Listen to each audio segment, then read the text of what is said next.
Hello students, कैसे हैं आप सब। आई होप आप सभी अच्छे होंगे। मैं आरती आप सभी का अपने परिवार फिजिक्स गुरु पर हार्दिक स्वागत करती हूं, जहां पर हम पढ़ते हैं ग्रेजुएशन के लिए केमिस्ट्री और फिजिक्स। और आज की क्लास है बीएससी फर्स्ट सेमेस्टर के लिए, जिसमें हमारी बुक चल रही है फंडामेंटल्स ऑफ केमिस्ट्री, और इसमें हमारी ये यूनिट 6 चल रही है। और यूनिट 6 में हम बात कर रहे हैं ज्योमेट्रिकल आइसोमेरिज्म से रिलेटेड। तो ज्योमेट्रिकल आइसोमेरिज्म में कल हमने इसमें देखा था कि ज्योमेट्रिकल आइसोमेरिज्म को हम किस तरीके से देख सकते हैं। हमने दो मेथड्स बताए थे, सिस और ट्रांसफॉर्म बताई थी, और दूसरा मेथड है हमारा EZ system. Cis trans system में हमने कल इसमें डिस्कस किया था कि सिस और ट्रांस हम किस तरीके से देख सकते हैं और उसका सेपरेशन किस तरीके से कर सकते हैं। तो उसमें हमने कुछ मेथड्स देखे थे कि जैसे हमारा रिपल्सन होता है, बॉइलिंग पॉइंट, मेल्टिंग पॉइंट, और हमारा क्या था डाइपोल मोमेंट, इस तरीके से, और केमिकल मेथड था सेपरेशन हो सकता है। अब बात करें अगर EZ सिस्टम की, तो EZ सिस्टम हमारा क्या होता है, जैसे हमारी सिस और ट्रांसफॉर्म होती है बिल्कुल ऐसे हमारा EZ सिस्टम होता है। अब इसका मतलब क्या हुआ कि हमारे क्या होते हैं, अगर सेम ग्रुप एक साइड है तो सिस, और अगर हमारे सेम ग्रुप अपोजिट साइड है तो ट्रांसफॉर्म हो जाएगा। लेकिन EZ सिस्टम में थोड़ी सी चीजें डिफरेंट होती है, होता तो उस जैसा ही है जैसे सिस और ट्रांस होता है, बट इसमें थोड़ी सी चीजें डिफरेंट होती है। क्या है वो डिफरेंस, देखो, it is a modern system for the classification of geometrical isomers. कि ज्योमेट्रिकल आइसोमर्स होते हैं, उनके क्लासिफिकेशन के लिए ये एक मॉडर्न मेथड है, यानी कि सबसे ज्यादा यूज किए जाने वाला, हाल ही में यूज किए जाने वाला एक मेथड है। क्लियर है। It is based on sequence of group. अब यहां से सीक्वेंस ऑफ ग्रुप का मतलब क्या है, देखो यहां पर हमें सीक्वेंस ऑफ ग्रुप का मतलब दिया हुआ है कि हमें कौन कौन सा ग्रुप दिया हुआ है, यानी कि एटम दिया हुआ है। जिस तरीके से हमारा ये दिया हुआ है I है, F है, इसका सीक्वेंस चेक करेंगे। सीक्वेंस हम किस बेसिस पर चेक करेंगे, सीक्वेंस बेस चेक करने के लिए हमें इसमें देखना पड़ेगा एटॉमिक नंबर। एटॉमिक नंबर की क्या जरूरत है, यहाँ देखो हम इसमें सीक्वेंस पता करते हैं एटॉमिक नंबर के बेसिस पर। जिसका ज्यादा एटॉमिक नंबर, ध्यान से सुनना, जिसका सबसे ज्यादा एटॉमिक नंबर वो सीक्वेंस नंबर 1 पे आएगा। क्या आएगा, उसका नंबर 1 होगा। जिसके सबसे ज्यादा एटॉमिक नंबर होंगे वो हमारा किस पर आएगा, नंबर 1 पोजीशन पर आएगा। या ऐसे मान सकते हो, जिसके सबसे ज्यादा मार्क्स आए हैं रिजल्ट में, वो लिस्ट में क्या होगा, टॉपर्स की लिस्ट में सबसे टॉप पर आएगा। फिर जिसके कम है वो उसके नीचे आते चले जाएंगे। इसी तरीके से क्या होता है, सीक्वेंस रूल होता है। इफ ग्रुप्स हैविंग, अब सीक्वेंस रूल के बेसिस पर देखो किस तरीके से EZ सिस्टम को देख सकते हैं।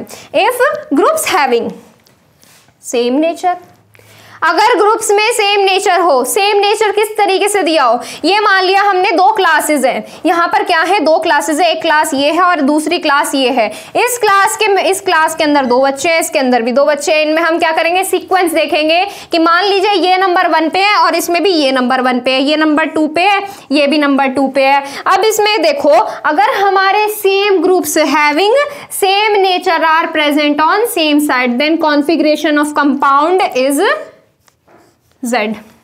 तब देखो 1 यहाँ है, 1 यहाँ है। सिस ट्रांस में कैसे देखते थे, ए ग्रुप इधर होना चाहिए था, ए ही ग्रुप इधर होना चाहिए था। इसमें क्या देखेंगे, नंबर देखेंगे, 1 इधर है, 1 इधर है, 2 इधर है, 2 इधर है, तो कैसा होगा, Z होगा। तो कॉन्फ़िगरेशन कैसा होगा, Z होगा। या फिर आप सिस फॉर्म को Z भी बना सकते हो, ठीक है। if groups having same nature are present opposite side to each other, अगर वे ग्रुप जिनमें कैसे हो, वे ग्रुप जिसमें क्या हो, मान लीजिए ये पोजीशन नंबर 2 पर है, ये पोजीशन नंबर 1 पर है, और ये हमारी पोजीशन 1 है, ये 2 है। अब यहाँ पे देखो नंबर 1 पोजीशन यहाँ है, इसमें नंबर 1 वाला यहाँ है, इसमें नंबर 1 वाला इधर है, इसमें नंबर 1 वाला इधर है, नंबर 2 वाला इधर है, इसकी दूसरी डायरेक्शन में नंबर 2 वाला। तो इसमें क्या हुआ, इसमें हमारा मैच नहीं बैठ रहा है। मैच नहीं बैठ रहा है तो हम क्या करेंगे, इस टाइप के कॉन्फ़िगरेशन को हम क्या करेंगे, E कर देंगे। यानी कि ऐसा कॉन्फ़िगरेशन कंपाउंड का जिसमें ग्रुप क्या दिए हुए हों, जिसमें ग्रुप अपोजिट डायरेक्शन में दिए हुए हों, सिमिलर ग्रुप अपोजिट डायरेक्शन में हो, ऐसो को क्या बोलते हैं, ऐसे कंपाउंड के कॉन्फ़िगरेशन को बोलते हैं E। क्या बोलते हैं, E। अब क्या करेंगे, इसके कुछ एग्जांपल्स देखेंगे, एग्जांपल के बेसिस पर हम क्या करेंगे, इसको पता करेंगे कौन सी कॉन्फ़िगरेशन E है और कौन सा कॉन्फ़िगरेशन Z है। उसके लिए हम क्या देखेंगे, हम इसके लिए हमें इसमें चेक करना है एटॉमिक नंबर। क्लियर है। देखो एग्जांपल, देखो फर्स्ट क्या दिया हुआ है n। अब ये आप बोलोगे कि इसमें तो बड़ा कॉम्प्लिकेटेड है, हमें समझ नहीं आ रहा। इसमें आपको सीक्वेंस का समझ आ जाएगा। हम इसमें एक सीक्वेंस रूल के बारे में भी पढ़ेंगे, उस रूल के बारे में डिस्कस करेंगे कल, क्योंकि वो बहुत ही ज्यादा लेंथी रूल है। क्लियर है? देखो इसमें ऐसे भी समझ आएगा आपको, ध्यान से देखना बस। देखो पहले क्या करते हैं, इस वाले ग्रुप से स्टार्ट करते हैं। एफ का एटॉमिक नंबर कितना होता है? एफ का एटॉमिक नंबर बताइए कितना होता है? 9 होता है। आई का कितना होता है? आई का 53। तो इसमें देखो किसका एटॉमिक नंबर ज्यादा है? 53 वाले का ज्यादा है। तो ये क्या रखेंगे हम? सीक्वेंस नंबर 1 पर रखेंगे। कहां रखेंगे? सीक्वेंस नंबर 1 पर रखेंगे। इसको किसको रखेंगे सीक्वेंस नंबर 1 पर? आई को रखेंगे सीक्वेंस नंबर 1 पर। फिर उसके बाद क्या है हमारे यहाँ पर? आई के बाद क्या दिया हुआ है हमारा? एफ। एफ का क्या है? 9 है, तो यहां पर आ जाएगा 2। क्या आ जाएगा यहाँ पर? यहाँ पर आएगा हमारा 2। इसके बाद क्या देखेंगे? किसका एटॉमिक नंबर? अब देखो बेटा यहाँ पर हमारा पहले देखो नाइट्रोजन। नाइट्रोजन का एटॉमिक नंबर कितना होता है बताओ? नाइट्रोजन का ज्यादा होगा या सी का ज्यादा होगा, यानी कार्बन का? नाइट्रोजन या कार्बन, किसका ज्यादा होता है? नाइट्रोजन का ज्यादा होता है। तो नंबर 1 पर क्या आएगा? ये आएगा। नंबर 2 पर क्या आएगा हमारा? CH3 आएगा। क्लियर है?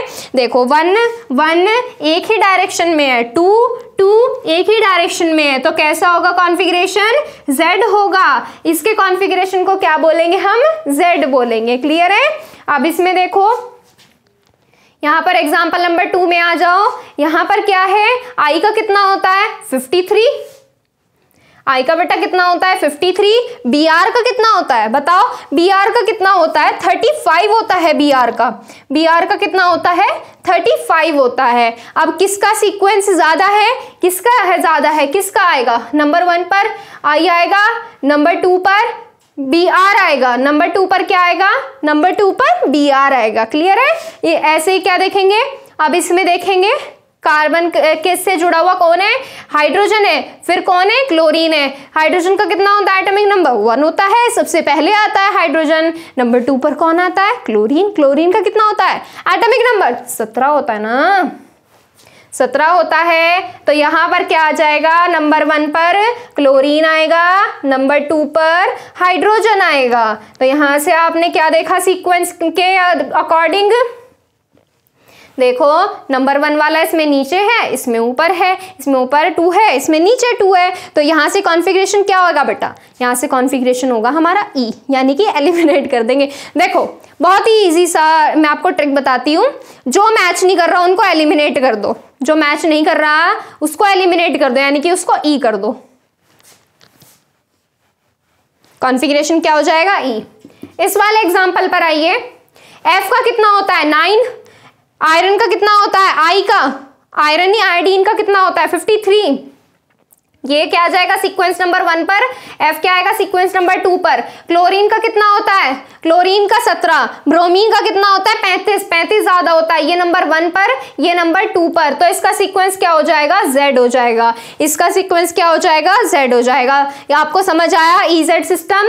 EZ सिस्टम बेटा इसी तरीके से वर्क करता है। हमें बस क्या देखने होते हैं? ग्रुप देखने होते हैं और उनके एटॉमिक नंबर देखने होते हैं। अब इस टाइप के में कैसे देखेंगे? इस टाइप के में मतलब अगर हमें क्या दे दिया, इधर भी कार्बन दे दिया, इधर भी कार्बन दे दिया, तब हम कैसे देखेंगे वो हम बात करेंगे आगे, यानी कि सीक्वेंस रूल में। इसको आप क्या कीजिए? नोट कीजिए। इसके बाद हम एक फॉर्म के बारे में डिस्कस करेंगे। वो फॉर्म कौन सी है बेटा? वो फॉर्म है सिन और एंटी फॉर्म। क्या फॉर्म है? सिन और एंटी फॉर्म। पहले आप इसको नोट कीजिए, स्क्रीनशॉट ले लीजिए इसका। देखो नेक्स्ट है इसमें सिन anti form.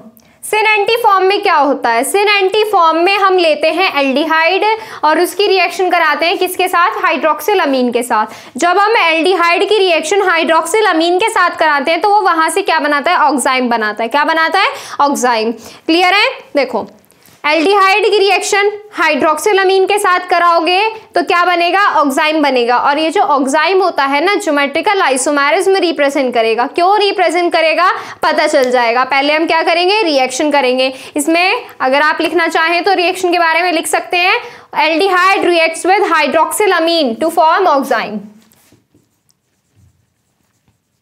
Aldehyde reacts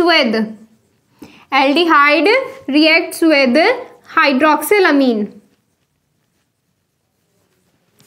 hydroxyl amine. Hydroxyl amine क्या होता है?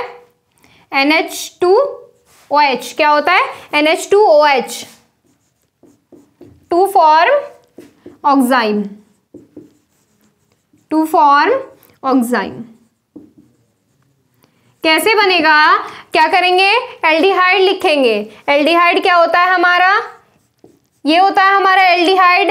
किसकी रिएक्ट कराएंगे? हाइड्रोक्सिल अमीन की रिएक्शन कराएंगे इसके साथ।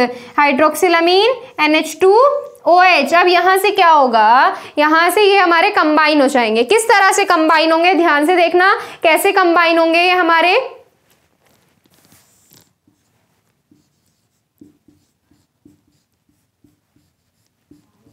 ये हो गए कंबाइन। ये कैसे हुआ? ये कैसे हुआ? देखो यहां पर हमारा क्या है? मेन क्या बनाना है? हमें ऑक्साइम बनाना है। ऑक्साइम होता है हमारा ये क्या होता है? RCH double bond NOH। ये होता है हमारा ऑक्साइम। क्या होता है? ये होता है हमारा ऑक्साइम। अब इसमें से क्या निकलेगा? एक वाटर मॉलिक्यूल भी निकल जाता है। ये हमारा ज्योमेट्रिकल आइसोमेरिज्म किस तरह से रिप्रेजेंट करता है? ज्योमेट्रिकल आइसोमेरिज्म रिप्रेजेंट करने की इसमें सबसे एक बड़ी वजह है क्या? डबल बॉन्ड दिया हुआ है। क्या दिया हुआ है? डबल बॉन्ड दिया हुआ है। और इनके दोनों साइड क्या है? डिफरेंट डिफरेंट ग्रुप्स दिए हुए हैं। मतलब ये क्या कर रहे हैं? ये एक जैसे नहीं बन रहे हैं। ज्योमेट्रिकल आइसोमेरिज्म की कंडीशन आपको याद ही होगी। ज्योमेट्रिकल आइसोमेरिज्म बनाएगा ऑक्साइम क्योंकि इसमें क्या है? डबल बॉन्ड दिए हुए हैं। पहले क्या कर लेते हैं? ये लिख लेते हैं these oximes will represent geometrical isomerism, will represent geometrical isomerism. These oximes will represent geometrical isomerism। geometrical isomers आप लिख सकते हो geometrical isomerism due to double bond and different groups, due to double bond and different groups, due to double bond and different groups, due to double bond and different groups। Clear है इतना? अब इसमें आगे देखिए, इस compound में geometrical isomerism consider की जाती है सिन और एंटी फॉर्म को। आपके मन में ये सवाल भी जरूर आया होगा कि हमने इसकी रिएक्शन इससे कर दी है, ऑक्साइम बना दिए, इससे हमारे क्या ये क्या रिप्रेजेंट करता है? Geometrical isomerism. अब ये सिन एंटी फॉर्म क्या है? ये जो आइसोमेरिज्म रिप्रेजेंट करता है ना, जैसे हमने सिस ट्रांस पढ़ा है, EZ पढ़ा है, इसी तरीके से हम क्या पढ़ रहे हैं? सिन एंटी पढ़ रहे हैं। दीज ऑक्साइम्स, यहाँ पर आप कैसे बता सकते हो इसमें कि ये ऑक्साइम्स रिप्रेजेंट करते हैं ज्योमेट्रिकल आइसोमेरिज्म, और ये इनको क्या बोला जाता है? सिन और एंटी फॉर्म से रिप्रेजेंट किया जाता है। लिखिए इसमें आगे, in these compound geometrical isomers, in these compounds geometrical isomers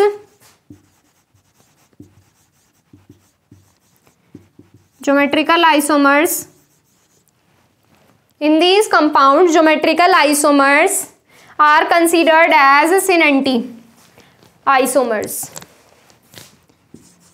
are considered as syn-anti isomers। Clear है? सिन एंटी आइसोमर्स कैसे बताएंगे कौन सा सिन है और कौन सा एंटी फॉर्म में है? उसके लिए भी दिया गया है। इसमें हम क्या देखेंगे? H और OH की डायरेक्शन देखेंगे, किस तरीके से देखेंगे वो भी बताऊंगी इसमें आगे। इसमें क्या देखते हैं? If the direction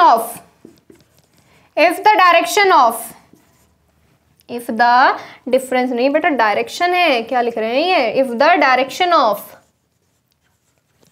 H and OH, H and OH are same. अगर एक ही डायरेक्शन में H और OH दिए गए हों, क्या दिए गए हों? H OH एक ही डायरेक्शन में दिए गए हों, तो वो फॉर्म कैसी कही जाती है? वो फॉर्म कही जाती है syn form. Then it is known as syn isomers. Then it is known as then it is known as syn isomers. तब उनको क्या बोलेंगे? सिन आइसोमर्स बोलेंगे, SYN isomers.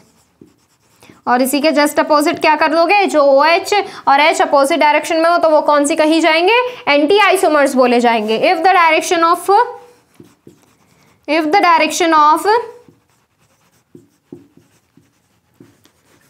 H and OH are different,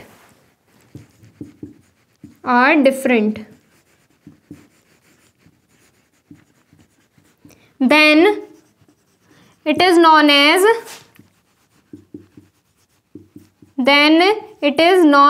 anti-isomers. Clear है? कैसे बनेंगे सिन anti isomers, ये आपको बताऊंगी मैं आगे। पहले आप क्या कीजिए, पहले आप इसको नोट कीजिए, फिर उसके बाद सिन और एंटी आइसोमर्स कैसे बनते हैं वो दिखाएंगे आपको। देखो कैसे बनेंगे। ऑक्साइम उठाना है, ये वाला ऑक्साइम लीजिए, RCH, हर एक बॉन्ड को खोल के लिख लीजिए, NOH। अगर हम इस तरीके से रख देते हैं, अगर हम ऑक्साइम को इस तरीके से रख देते हैं तो ये कैसा बन जाएगा? ये बन जाएगी सिन फॉर्म। कैसी बनेगी? सिन फॉर्म। क्यों बनेगी? क्योंकि इसमें H और OH सिमिलर डायरेक्शन में है, H और OH सिमिलर डायरेक्शन में है, तो ये फॉर्म कैसी बनी बेटा? सिन फॉर्म बनी। अगर इसी के जस्ट अपोजिट हम क्या कर दें? H और OH की डायरेक्शन चेंज कर दें, ये R, ये C, ये H, ये डबल बॉन्ड, ये N, ये OH। अब देखो क्या बन गई? एंटी फॉर्म बन गई। कैसे बनी? H और OH किस डायरेक्शन में है? डिफरेंट डायरेक्शन में, एक दूसरे से अपोजिट डायरेक्शन में। डिफरेंट की जगह क्या लिख सकते हैं? अपोजिट लिख सकते हैं। इन अपोजिट डायरेक्शन ये कैसी फॉर्म बन गई? एंटी फॉर्म बन गई। या फिर आप क्या कर सकते हो? OH नीचे रख लो और H ऊपर पहुंचा दो, ये भी बन जाती है एंटी फॉर्म। बस H और OH क्या होने चाहिए? डिफरेंट डायरेक्शन में होने चाहिए एंटी फॉर्म बनाने के लिए। क्लियर है? ये होती है हमारी सिन और एंटी फॉर्म। अब आप क्या कीजिए, इसको नोट कीजिए कि सिन और एंटी फॉर्म कैसे बनती है। फिर उसके बाद क्या करेंगे, हम इसमें एक चीज के बारे में और डिस्कस करेंगे। नोट करिए। देखो आगे क्या है नेक्स्ट टॉपिक इसमें, ज्योमेट्रिकल आइसोमेरिज्म के अंदर। Geometrical isomerism in cycloalkenes. मैंने क्या बताया था?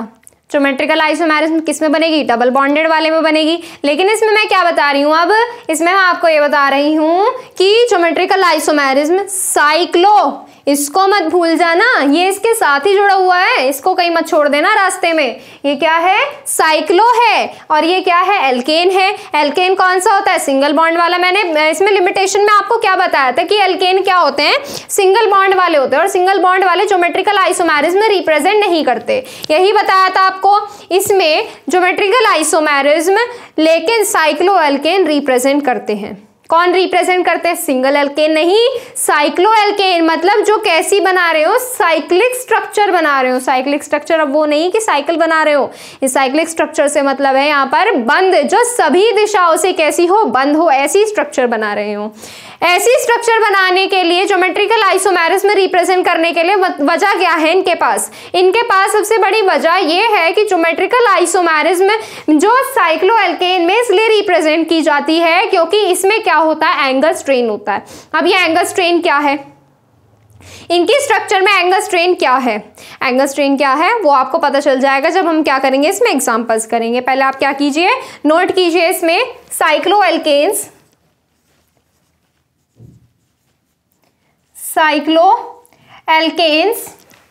Can represent geometrical isomerism, can represent geometrical isomerism, can represent geometrical isomerism. क्या रिप्रेजेंट कर सकते हैं? ज्योमेट्रिकल आइसोमेरिज्म रिप्रेजेंट कर सकते हैं। जबकि इसमें क्या होते हैं? इसमें सिंगल बॉन्ड्स होते हैं। Although they have single bond, alkane में क्या होते हैं? सिंगल बॉन्ड्स होते हैं। They have single bond.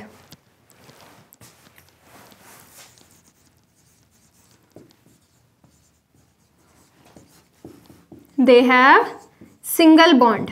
जबकि इनके पास क्या होते हैं, सिंगल बॉन्ड होते हैं। ऐसा ये क्यों रिप्रेजेंट करते हैं, क्योंकि जो हमारे साइक्लिक कंपाउंड्स होते हैं ना, उनकी स्ट्रक्चर में स्ट्रेन होता है। क्या होता है, उनकी स्ट्रक्चर में स्ट्रेन होता है, एंगल स्ट्रेन जिसको हम बोलते हैं। अब ये एंगल स्ट्रेन क्या है यहाँ पर बताएंगे आपको, बिकॉज क्योंकि these are cyclic compounds, these are cyclic compounds,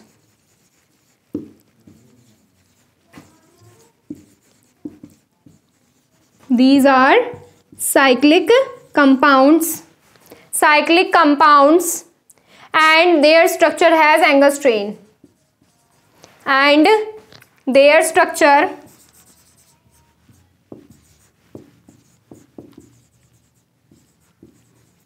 has angle strain,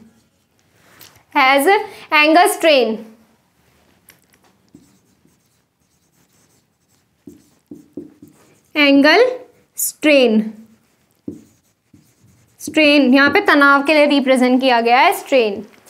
so these compound will represent the properties of alkenes. So these compounds will represents the property of alkenes, the properties of alkenes.